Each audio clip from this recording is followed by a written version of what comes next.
সোমবার থেকে শুরু করে এক সপ্তাহে দুপুরের গড় তাপমাত্রা 32°C।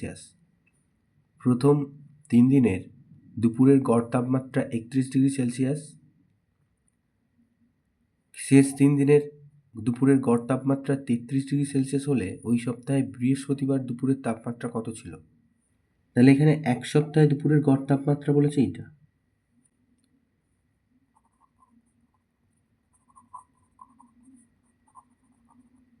তাহলে এক সপ্তাহের মোট তাপমাত্রা কত?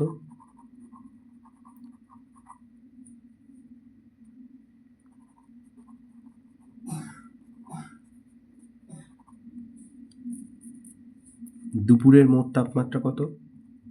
না, যেটা গড় ছিল তার সাথে আমরা 7 গুণ করব। এক সপ্তাহ মানে 7 দিন। তাহলে 7 দুগুণে 14, হাতে 1, 3 7 21, 22। তাহলে এত °C। প্রথম 3 দিনের গড় তাপমাত্রা 31। তাহলে প্রথম 3 দিনের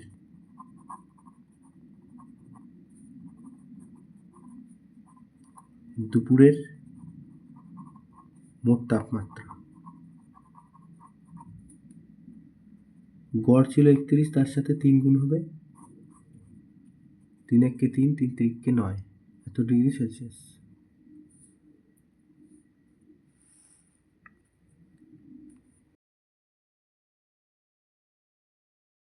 শেষ 3 দিনের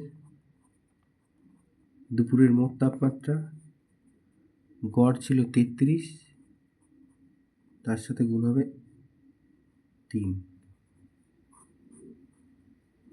তার মানে 99°C।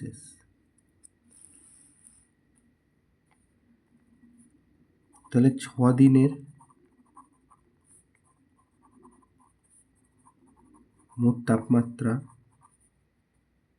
দুপুরের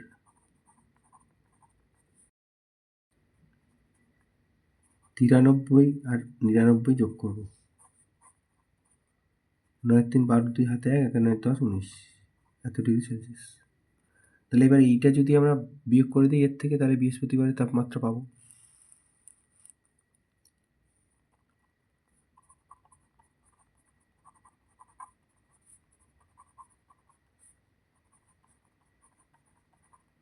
বৃহস্পতিবার দুপুরের তাপমাত্রা ছিল 224 বিয়োগ 192°C। তার মানে এদিকে হচ্ছে 24 আর ওদিকে 8, 32°C।